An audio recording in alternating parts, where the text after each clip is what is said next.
This week on All Clear, choosing the right path, questions to ask about inpatient programs with guest Alex Menas from FHE Health and the Shatterproof Program. This is one of the rare occasions when we were able to all be in the same room at the Midwinter Chiefs Conference in Concord, North Carolina on February 1st, 2024. I'm Travis. Eric? Yes. We are in the same room. We have a very special guest with us tonight. It's one of Eric's associates.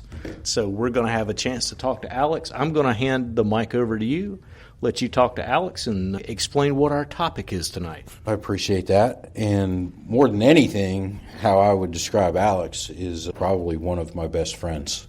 Alex and I have a really good working relationship with what we do on the mental health side of our first responders. Alex is a huge part of my team in making sure that we're getting the appropriate care and help for first responders that we come in contact with. So what I'm going to do before we get any further is have Alex introduce himself to us. Just tell me a little bit about yourself. Let our listeners know what your background is and who you work for. Yeah, absolutely. It's great to be with you guys. Like I said, Eric, it's the best relationships built in friendship under a common bond, a common purpose. I know we'll get into some of that, but it's been like 3 years now of just knowing each other and really just being passionate about helping other people. But yeah, so my name is Alex Menas, and I work for a company called FHE Health, which has the Shatterproof Program, which is for first responders, exclusively for first responders. That means a staff and all that comes with the programming. And so we bring first responders in that have a variety of needs under a mental health care, wellness. I'd really just say more of a wellness program because of all the things that can happen across the spectrum of a first responder's life. So FHE Health, Shatterproof, but a little bit about me. Why is this important to Alex, and why are we passionate about doing what we're doing? I grew up in a small town where we knew the cops in our town. We knew public servants. We knew from a military standpoint. Left a small town in rural West Virginia, blue collar, and went to a military college. Spent my 4 years on active duty, but my brother also same military college and active duty, still in the Army. And on my wife's side, we've got three other, I'd say, sister-in-law and brother-in-laws that all in the military. So probably a little heavier on the military side than the first responder, but culturally, we're passionate about helping. And of course, we get a lot of crossover from military into the first responder world. Man, that's the flyby of my life, and I did military, then I did medical sales, and then a good friend brought me into the treatment side of things. Our first introduction was through another mutual friend in the first responder mental health spectrum of things, and it really took off from there. And the last 3 years, the relationship that we have been able to cultivate and build it stronger every year has been amazing, with the same goal in mind, and that is making sure that our first responders are taken care of when they get in a bad situation. So you mentioned FHE. I've been down there. I've been fortunate enough to tour FHE. Could you tell us a little bit about FHE, the Shatterproof Program, some of the treatments that are provided for the first responders when they go? Yeah, absolutely. Like you said, depending on what the need is on the front end, we've got a great way to basically onboard everyone. And so from a medical standpoint, everything's in-house. I think that's what kind of makes FHE special, is that you've got the coverage from psych and medical and then your staff. So from that standpoint, whether it's a medical detox or it's a primary mental health need, that we can onboard and then as fast as possible get into the Shatterproof program. So what that means is all the first responders are together. The staff is built for them. It's a staff comprising of former first responders that are now licensed clinicians, as well as some other clinical staff that has expertise across, again, a variety of needs. I think most folks, it seems, are more familiar with when we say terms like neuro, EMDR, CBT, DBT, yoga, a fitness center. You're trying to cover the pillars of health, right? So sleeping, getting first responders into a normal sleeping pattern. So sleeping, eating, exercise, establishing a routine for the pillars of health. So as a big emphasis on group. So I think when first responders realize that they walk into a community of 30 or 40 other first responders, you're almost instantly making lifetime friends because of the shared bond. And most probably walk into the program going, I know I'm going to be the only one there. And when the door opens and you realize that from across the country, from across the United States of America, you've got first responders from 12 to 15 different states and doing different things, that it's, hey, oh, wow, I think it's eye-opening from there. But again, so you're doing group therapy, and then you're getting some individualized things. You're getting your primary therapist work done there. I think we've got to mention the family component. We've talked about through some of that. You've got all the spouses have access to a family therapist where they're getting education every single week. They can tap into that. So really, the wraparound services that we're offering and available to the first responders in a fairly short amount of time. We've talked a lot about this, that window of opportunity that we have in the Shatterproof program, and then the continuing care. We're going to hit reset with the first responders, build a foundation, and then work really hard to figure out an aftercare plan that serves the first responders to the best of our ability.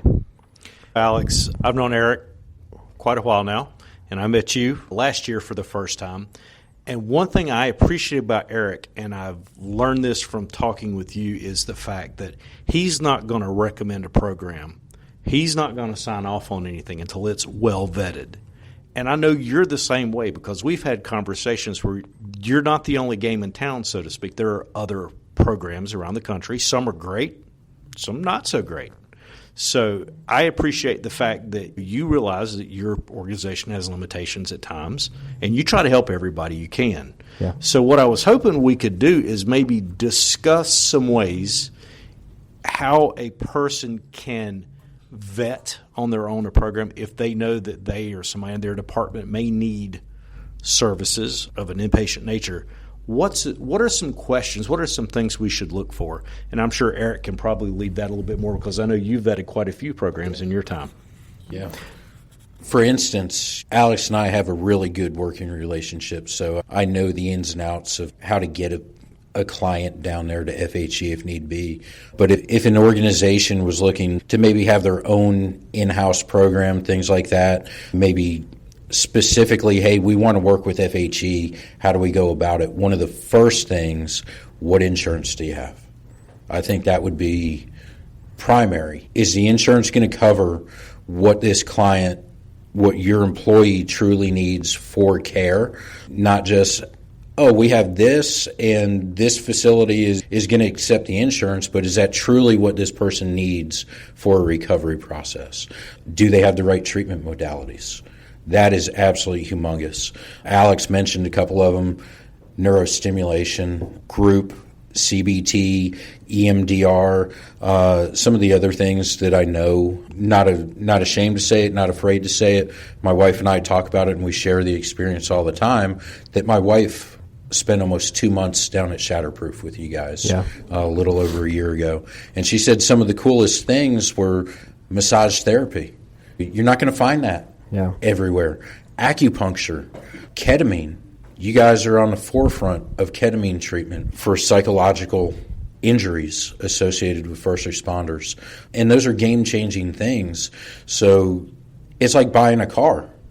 If you want to use that analogy of what are you going to do? Are you going to buy what you can afford, or are you going to buy what is truly going to be worthwhile for you later on down the road, have the longevity, and know that you are getting your money's worth out of this visit down to FHE. The family component, and I know this because my wife was there, that's humongous. It really is. That I'm worried about my wife all the time when she's down there, every single day. I know she's perfectly good because I know the program, but what was really cool, once a week, her assigned therapist would give me a phone call. I had her phone number. If I had any questions or anything else, more than free to call to check in. Hey, can you give me an update or whatever else? But a minimum once a week, I was getting that phone call from her therapist, keeping me up to speed.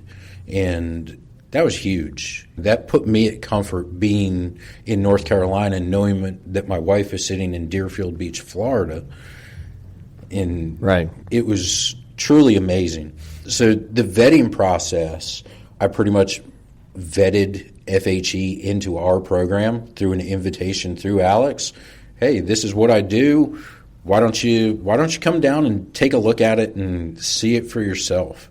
Alex is a good friend of mine. We work great together, but by far the best first responder-based treatment program I have seen. And it speaks for itself. Yeah. And I think we talked about some of this, Eric, right? That there's nuances to some different programs, some advantages. There's been some folks do it like really on a boutique level, right? So the number of people, sometimes it might be the setting, right? Sometimes you talk to people in Florida and it's, I want to go to the mountains. So you have, right? So we're always working within the framework of what somebody's giving us. Hey, we're not going to force you to do anything, but certainly want to get you help and just figuring those components out. But I think it's always, what are we going to look at? And part of the going and visiting is to, one, make sure it's like, hey, is this a program or is this a track?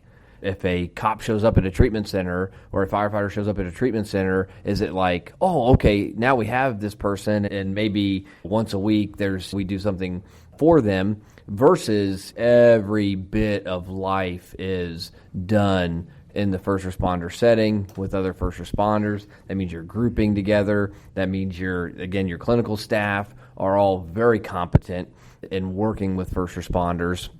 Again, most of them have the lived experience. And then all the wraparound services, as you mentioned, all that is, most of these things are very specifically designed to do different things, right? So we talked about neuro, EMDR, the biobed, just all those components that then wrap around. But that's probably one of your most important is trust but verify that, okay, if a first responder steps into this environment, what are we really saying? What you mentioned of the different treatments and things like that, one thing that I really liked about your program was that it was client-specific and doing the brain scanning. And are you dealing with a depression issue? Are you dealing with anxiety, whatever else? They tailor-make your treatment while you're at your facility for you. There might be group-inclusive things that are all-inclusive, but they are truly focusing on you as an individual, and it's not just a track of where, okay, we have 15 clients, 20 clients, whatever else, and they are all going through the exact same thing every single day, and boom. This is tailored for you specifically. I got to see Deb's reports. I got to see her brain scans when she came home, and from start to the middle to her discharge, and got to see that progression. Your staff sees that, and they make those adjustments for that client specific, which is humongous. And what kind of program, again, and how do we vet them in? You mentioned getting there. If you can get boots on the ground and you can get eyes on it, you get to shake hands with the people that are going to be doing the treatment for the people that we're going to be sending there, is huge. And I bring that back to an example of somebody that I knew that was in a bad spot, didn't have a resource like what you and I have. They found a place off of a recommendation. Yes, this is a great place. It's out in the Midwest and first responder based. This dude jumps on an airplane, goes out there, and absolutely not. No first responder program. He was lied to about that. Nothing to do with PTSD, anxiety, depression. And he was thrown in a room with a roommate that was coming down off of methamphetamine, a guy off the street. And what do you think that does to the first responder now? Very reluctant, very hesitant in wanting to go to a treatment center, even if we say, hey, this is the best thing since sliced bread. I can guarantee you what's already been put in their head. Yeah, and I think, like I say, to your point, Eric, I think there's probably less of that going on. It still happens. I would say we're probably getting better there because, as you and I know, right, it's like, hey, we can't take everyone, right? As much as we love first responders and anybody that needs help. Again, I think having the expertise, it's like, hey, find someone that does know what they're talking about, and then even may be able to they can guide someone through what the options look like, what's available, what do they need, where have they started, how many conversations have we started with someone and go, hey, have you ever talked to a peer? And they're like, what's that? Right. Man, what's a peer? And you're like, okay, maybe we can try. Maybe it's not so much that we need to jump right into treatment yet, but just understanding, hey, man, give me a little background. What's going on? Because there are resources that we can tap into initially and then figure out whether it's the peer route, whether it's, hey, I've never seen a therapist office. I don't even know what a therapist is. Okay, we can identify those things and start there. What we're doing with that, crawl, walk, run. Start with the peer level. Oh, you've never talked to a peer? Guess what? Let me get you in touch with somebody. Yeah. Would you like to talk with someone that has relate to you 100%? Yeah, what lived feeling, experience. what you're going through. Lived experience, exactly. Explain, if you would, what the process is like with somebody that goes down to FHE. What is it going to look like for them?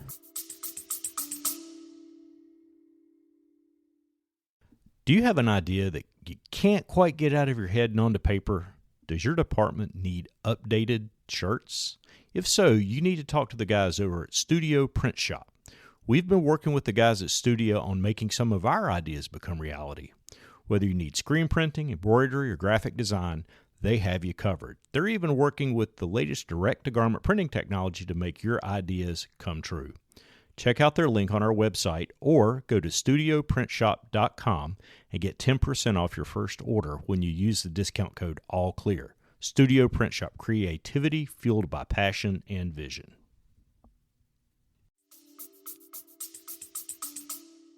Yeah, absolutely. So from the time that we know we have someone's information, we're going to verify the insurance, we're going to have a phone assessment done with the admissions team.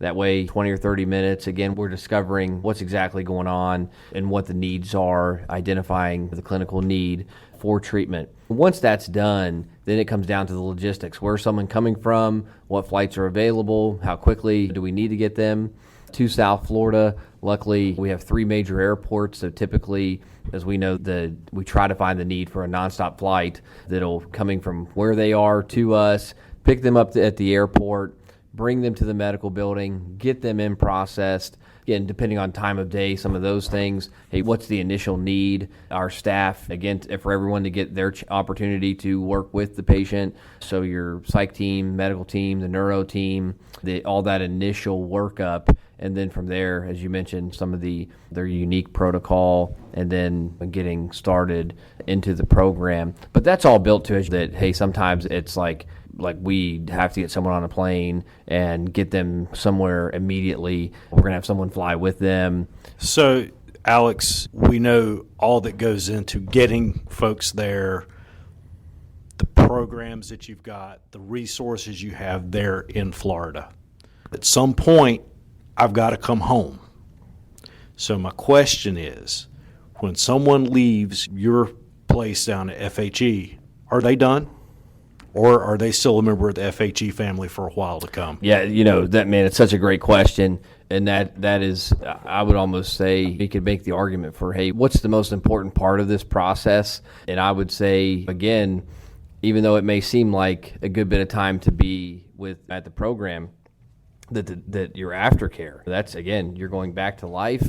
We could talk through so many different things, right? Where, hey, a firefighter is getting better and they are improving. Sometimes they're all the things that have happened and bridges have been burned back home. And so those things, maybe we're not moving in parallel at the same time. Spouse, boyfriend, girlfriend, loved ones, all those dynamics have happened, which come back to the discharge question of how important all those things are. So some of that is being discussed in the family group sessions that are going on in the evening. So again, you have one particular to first responder spouses, and then there's another one that just any family member can be a part of while the person is with us at FHE.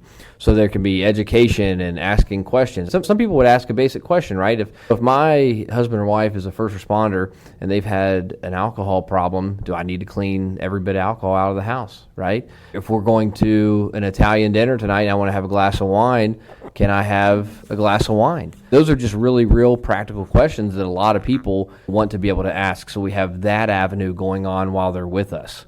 So again, because you're trying to bridge the gap that once somebody's returning home and all these practical things are going to start coming into their life. So again, depending on the exact need, you have everything from something, and most people know AA groups, those types of things. You may have Celebrate Recovery. You may want to do it through your faith community. You may have pastoral care, chaplain care can be a part of the discharge. I would say certainly a competent first responder therapist, a primary therapist, is going to be in that. If we have some type of group environment, like an intensive outpatient program available in the area, that may make sense for a patient, really as much as comprehensive as an aftercare plan. And then shout out to the first responders that you have to continue on, right? You have to follow up, you have to follow through with that plan. So peer support, if you have peer support through your agency or through an outside agency, you have someone like Eric available to you. I know the amount of work that he puts in, right? So I think all those avenues is, hey, what is going on? What are the identified needs? What do we have access to back home? And then we're going to walk through, hey, all these things are available. Then you have every Friday there is a Shatterproof alumni group, right? So that's a Zoom call every single Friday that's available to them. In some of our states now, they almost have their own chapters of Shatterproof alums. So they have group text going, they have their own Zoom calls, they have meetups. And I think the organic stuff, I say, man, every now and then someone will call me and say, hey, did you know this is going on? And I don't. But that's great. So I think you have pieces of that are going on. However, you can stay plugged into accountability, maybe deciding to join your own agency's peer team and be plugged in that way and doing those things. That's a fairly comprehensive list. I know firsthand from being away 2 separate times, a lot of people get a misconception that I'm going to go to FHE or I'm going to go somewhere else, whatever, and it's a one and done. This is going to fix me. I'm going to be okay. Guess what? That's just, you've said a very specific word earlier. That is the foundation that we're building off of. You have to put the work in every day to maintain and to live those skills that they're putting in you down there in Florida or any treatment center that you go to. You can't complain about the poor results from the lack of effort you put in. And we end up seeing that a lot. Oh man, it didn't work. Well, did the program not work, or are you not working on what you learned at the program when you came home? Cool thing about FHE, being able to go back if need be. Relapse is huge in any type of recovery, and it can happen to anybody. So let's say that I got a client down to you. They go down there, they spend 30 days, 60 days, whatever it is. They come home, and 6 months later, they're right back they're in trouble again. Can they go back down to Florida? Yeah, absolutely. And like you said, like you alluded to, Eric, I think that again, we would have to evaluate individual circumstances and what leads to these things. Sometimes it may be, as you've said, the wheels have fallen off, and then we start asking some questions. Hey, what's been going on? I haven't seen my therapist for 2 months. All right, can we get in to see the therapist tomorrow? Can we get back on track? Can we have peer support? Can we have whatever it is, whatever tools are available? Can we get back, right? Can we have some conversations? Can we involve peers? Can we involve whoever is at support again and get the process restarted that way? But in terms of if, hey, the wheels have really come off and we've got to get somebody back to the program, yes, those options are always available. I would say as much as I think everybody wants to, the firefighter, police officer, first responder, and FHE Shatterproof staff want nothing more than hit the reset button, get the foundation built, and continue on, right? Continue serving your community, doing the job you love, and as healthy of a way as possible. But again, right, when we open up the family dynamics, how many jobs, right, you have a second job, third job, financial things that are going on. Hey, I got home and 2 critical incidences within the first week of being back, and so just all those, it's just all those individual pieces, different dynamics. Yeah. And knowing that they have the opportunity to go back, and that we've had clients that have had to go back before, and I failed. Maybe not. Things happen. It's okay to stumble again. And I think if somebody recognizing that and saying, I need to go back, heck yeah, that's probably one of the hardest things that somebody can do. The first would be the first time saying I need help. But to say that the second time, holy cow, Yeah. swallow that pride, and I want to do better, I want to be better, and knowing that FHE is there willing to take these people back is humongous. Yeah, I think one piece of advice that you could give a first responder that is unsure on whether or not they truly need help or whether they want help, what would you suggest to that individual? Yeah, that's a great question. I think first and foremost is maybe, does that person know someone that has gone down that path, that may have some similar lived experience? And to me, that peer-to-peer framework, I think it's like anything. I would tell it's most first responders operate in a team environment and that sort of thing. So I think it's extremely wise to take in as much counsel as you possibly can. Hey, what's the good side of this? What's the bad side of this? I'm already in a financial hole, right? Should I dig a deeper hole to go get help? That's a very practical question that comes up all the time, because sometimes, that may be a part of what's already going on. I can't be away from work for 30 days. Yeah, again, there's so many of these things, but yeah, from an advice standpoint I think it's like anything, right? It's, hey, what the worst that can happen is being told no. So ask the questions, find that person that you can trust or that person that you can talk to. If you need to find someone outside of your agency, whatever those things are, it's like we are willing to sit and listen and figure out what's going on and maybe what a course of action, what a first step would look like. I always hit them after the initial peer-to-peer stuff and things like that, and if they're on the fence on whether or not they want to go somewhere, I drop the hammer on them and think about it. You've mentioned all these things that are on the negative side of why you can't go, but look at this. It is 30 days for the rest of your life. Is it worth it to go down there for 30 days and truly have the opportunity to come back a changed individual? And it's the start of that process. Exactly. Yeah. And that's usually what really you see the light bulb go off. Holy cow. Yeah, and you and I have talked about it too, how many stories we can recall. I just got one last week that was like, man, that warmed my soul. So you talk about a guy that came to the program twice, and just got, I may say it wrong, so if they hear this, EMT or paramedic of the year. And it's, whoa, but that person had to come twice.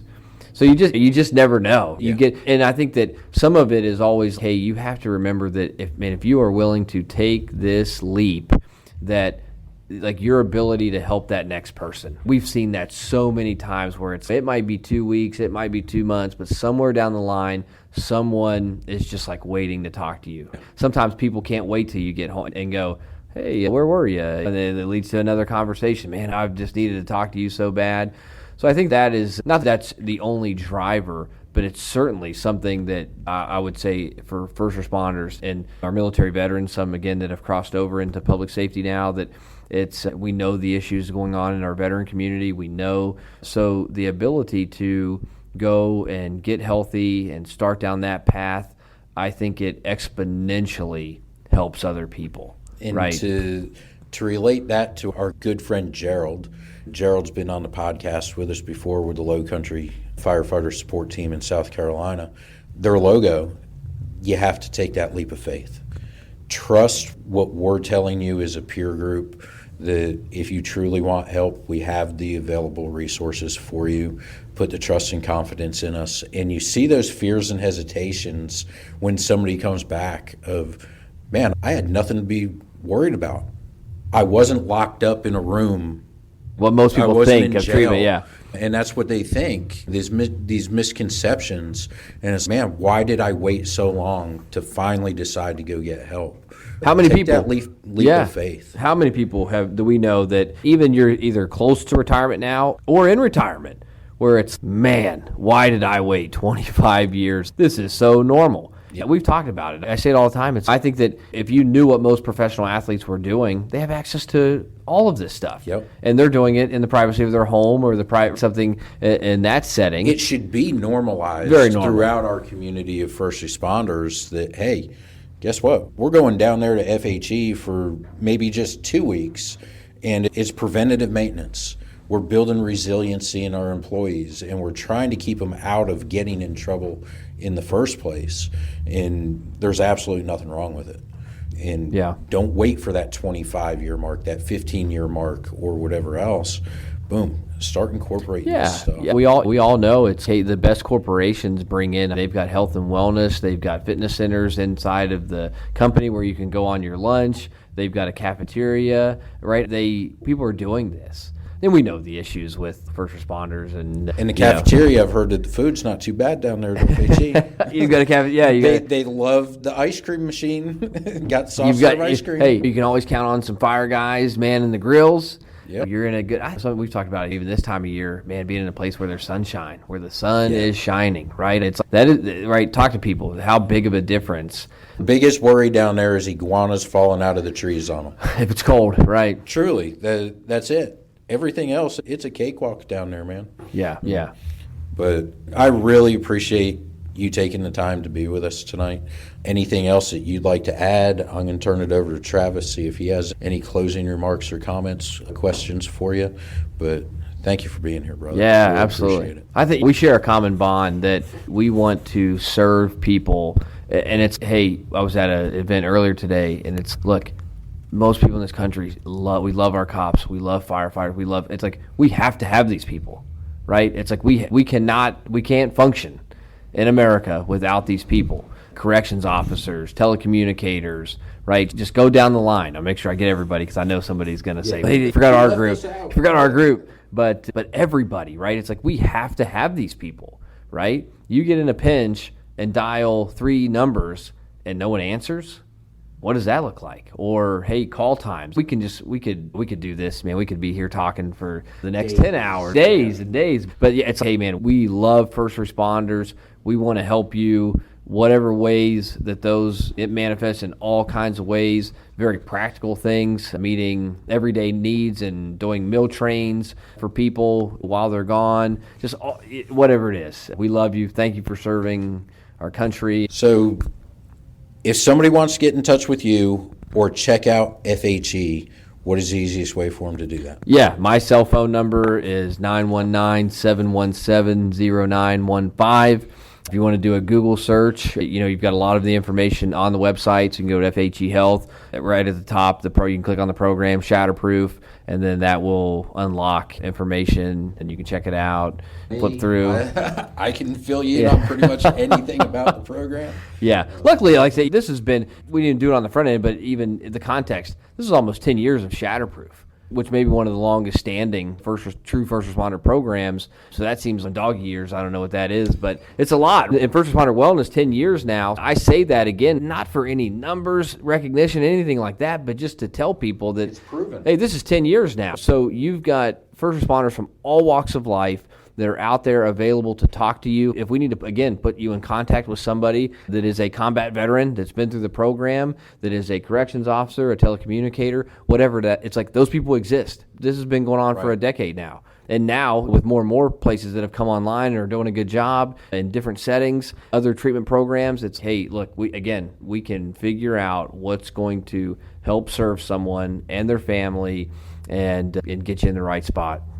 I appreciate it, brother. Thank you for being here. Alex, thank you for your time. One thing before we leave, we do have a small tradition on our podcast. Oh, no. And so I'm having to share a mic with Eric. Watch this. Hey, Eric, did you hear the one about the termite that walked into the bar? First thing he said was, is the bartender here? Oh, my gosh. Thank you, Travis. You're welcome. All right. Again, thank you, Alex, for your time. Eric, it's been awesome being in the same room. We are at the Midwinter Chiefs Conference in Concord, North Carolina. So if you are listening to this, you'll be able to find us through there. There's all kinds of fun stuff happening. But again, thank you for taking time for listening to All Clear. And as we always say, light your fire within. You have been listening to All Clear. All Clear is presented by the North Carolina Firefighter Cancer Alliance and the First Responders Peer Support Network. This program is hosted and produced by Travis McGaha and Eric Stevenson. Visit our website, allclearpodcast.com, where you can contact us and leave feedback. If you like what you hear, please share this podcast with someone. The opinions of guests do not necessarily represent the views of the podcast. This podcast is recorded with Descript and with technology that is provided by Cortec Computers. We'll see you soon, and as always, light your fire within.